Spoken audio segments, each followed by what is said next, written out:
සුබ දවසක් සියලු දෙනාටම. අපි අද අලුත් වීඩියෝ එකකින් ඔයාලා හමුවට එන්න සූදානම් වෙන්නේ. ඉතින් මේ වැඩේදී අපට ඕන වෙනවා හදාගත්තු කොලොප්පු දියරයක් ඕන වෙනවා. ඒත් එක්කම ඝනකම් රෙදි කෑල්ලක් ඕන වෙනවා. ඒ වගේම අපිට තව ඕන වෙනවා ලන්ච් ෂීට් එකක් හරි සාමාන්‍ය තුනි ඝනකම අඩු ඉටි ගොලයක් වගේ එකක් හරි ඕන වෙනවා. ඉතින් ඒ වගේ එකක් අරගෙන අපි මේ විදිහට භාජනය උඩින් ඒක එලා ගන්නවා ලස්සනට වටේට පිළිවෙලට. ඊට පස්සේ මේ වගේ රෙදි කෑල්ලක් අරගෙන ඒ රෙදි කෑල්ල අපි හොඳට රෙදි කෑල්ල පුරාවටම කොලොප්පු රැදෙන විදිහට හොඳට මේක කොලොප්පු එකේ පොඟව ගන්නවා. මේ පේන විදිහට හොඳට රෙදි කෑල්ලේ තැවරෙන විදිහට කොලොප්පු මිශ්‍රණය හොඳට මේකේ තවර ගන්න. ඔය පේන විදිහට හොඳට කොලොප්පු ගා ගන්න ඕනේ. ඊට පස්සේ මේ විදිහට භාජනය උඩින් අපි මේක නමාගෙන වටේ රැලි ටික හොඳට දාර ටික අපි හදා ගන්නවා. අපිට හිතට එන රටාවකට අනුව තමන්ට කැමති විදිහට මේ නිර්මාණය කරගන්න පුළුවන්.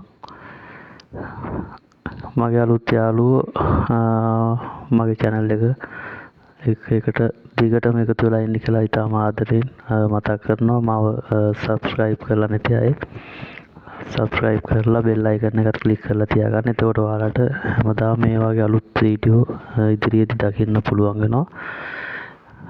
ඒ විදිහට අපි මේක දාගෙන දැන් මේක මල් පැලයක් හිටවන්න අවශ්‍ය පෝච්චියක් හදන නිසා අපි යටින් අඩියෙන් පොඩි සිදුරක් විද ගන්න ඕනේ. ඒ කියන්නේ මේ විදිහට කතුරක් අරගෙන රෙදි කෑල්ල කපලා ඊට පස්සේ මේ පේන විදිහට කොලොප්පු තැවරිලා නැති හරියේ හොඳට පෙන්සලක් හරි මේ වගේ බ්‍රෂ් එකක් හරි පාවිච්චි කරලා අපි කොලොප්පු ගා ගන්නවා. දැන් රෙදි කෑල්ල පේන්නේ නැති වෙන්න සම්පූර්ණම මේ කොලොප්පු වලින් අපි මේක ගා ගන්නට ඕනේ.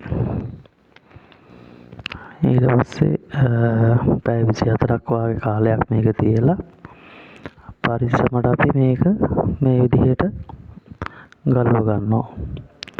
ප්ලාස්ටික් භාජනයෙන් රෙදි කෑල්ල කොලොප්පු තවරපු රෙදි කෑල්ල අපි ගලවලා ඉවත් කර ගන්න. එතකොට මෙන්න මේ වගේ ලස්සන නිර්මාණයක් නිමාවක් අපිට දැක ගන්න පුළුවන් වෙනවා. මේ වෙනුවේ මේ ඔයාලගේ අදහස් කමෙන්ට් එකක් විදිහට ඉදිරිපත් කරන්න. ඔයාලගේ යෝජනා අදහස් ඉදිරිපත් කරන්න.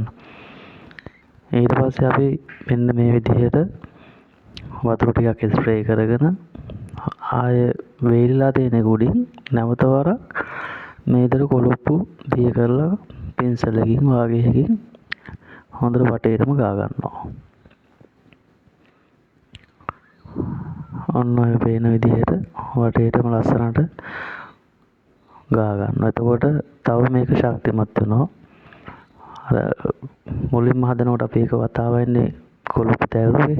දැන් නැවත ඒ උඩින් කොලොප්පු මේ විදිහට පෙන්සලකින් අපි ගා ගන්නවා. මේකත් දියාරුවට අපි හදා ගන්න ඕනේ. කැට ගතිය නැති වෙන්න දියාරුවට හොඳට හදලා වටේටම අපි මේක හොඳට පෙන්සලෙන් ගා ගන්න. එතකොට සිදුරු තියෙන තැන් කලින් කොලොප්පු ගෑවිලා නැති තැන් හොඳට අපිට පේනවා. එන්න ඒ වගේ තැන් බලපල හොඳට පෙන්සලෙන් අපි කොලොප්පු ගා ගන්නවා.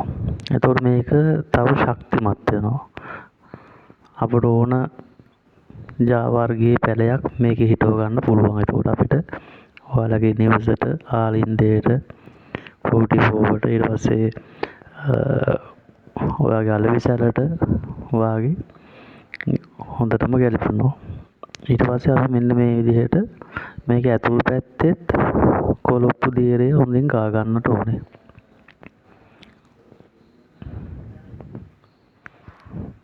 ඉතින් මගේ යාළුවෝ මාව subscribe කරලා bell icon එකත් click කරලා තියාගන්න දිගටම.